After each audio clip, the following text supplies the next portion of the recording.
पड़ा हुआ केसीआर की मोहब्बत का चश्मा हटाइए।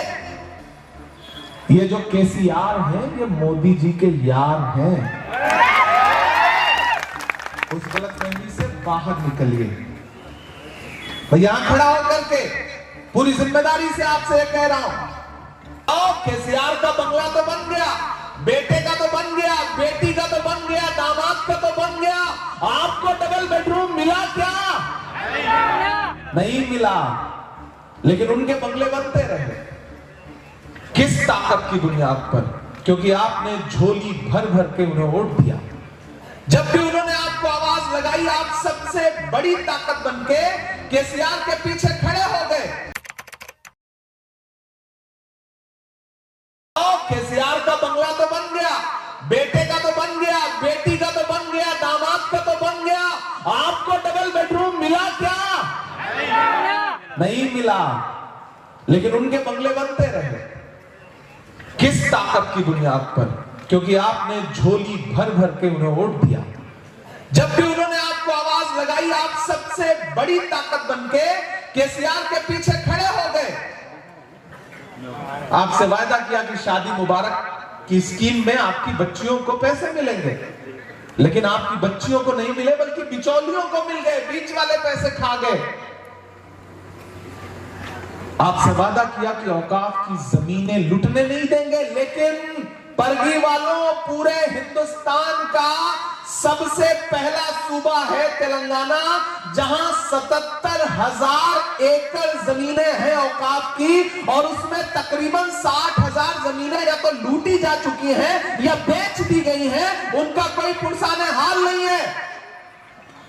वक्फ को जुडिशियल पावर देने की बात तो छोड़िए, बोर्ड को, वक्फ बोर्ड की जो फाइलें हैं पिछले 1 साल से केसीआर साहब ने उसमें ताला लगा दिया है। आप उनके कागजात तक चेक नहीं कर सकते। अपनी आंखें खोलिए, अपनी आंखों पे पड़ा हुआ केसीआर की मोहब्बत का चश्मा हटाइए। ये जो केसीआर है ये मोदी जी के यार हैं। उस गलतफहमी से बाहर निकलिए। भैया खड़ा होकर के पूरी जिम्मेदारी से आपसे कह रहा हूं कि हमने तेलंगाना बनाया, सोनिया गांधी जी ने तेलंगाना दिया, अब उसे सजाने संवारने की जिम्मेदारी भी हमारी है। मैं राहुल गांधी का सिपाही हूं, मैं राहुल गांधी की क़यादत में अपनी सियासत करता हूं। आप मुझे मेरी शायरी के हवाले से जानते पहचानते हैं।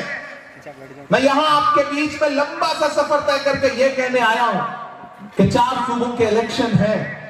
मध्य प्रदेश और छत्तीसगढ़ में वोटिंग हो चुकी है 17 तारीख को। क्लियर कट मेजॉरिटी के साथ कांग्रेस वहां सरकार बना रही है। मैं रात जयपुर में था, बाड़मेर में था, सीकर में था, राजस्थान में। वहां 25 तारीख को वोटिंग है, वहां भी कांग्रेस सरकार फिर से बना रही है। अब पूरे मुल्क की नजरें कहां पर है? तेलंगाना पर है। तेलंगाना वालों, ये इलेक्शन बहुत अहम है। अगर ये सिर्फ एमएलए चुनने का इलेक्शन होता तो मैं आपके बीच में इतनी दूर सफर तय करके पिछली कई रातों से सोया नहीं आता। लेकिन अगर मैं आपके बीच में आया हूं आपसे मुलाकात करने, आपसे बात करने, तो आप समझ लीजिए कि मुल्क का ये इलेक्शन कितना अहम है। खतरा आईन पर है, खतरा जमहूरियत पर है। मैं पार्लियामेंट में बैठता हूं इसलिए बात कह रहा हूं कि जुल्म के कद तलक आ पहुंची है, आखिरी हद तलक आ पहुंची है। वो जो नफरत थी गली कूचों में, अब तो संसद तलक आ पहुंची है। हम सुन रहे हैं अपने कानों से उसी पार्लियामेंट में कि किस तरह से बीएसपी के सांसद दानिश अली को गाली दी गई और पूरा देश चुप रहा। अगर कोई दानिश अली को दूसरी पार्टी का होने के बावजूद भी सीने से लगाने के लिए गया तो राहुल गांधी गए, इमरान प्रताप नहीं गया। मैं इस बुनियाद पर आपसे कह रहा हूं कि यह इलेक्शन बहुत अहम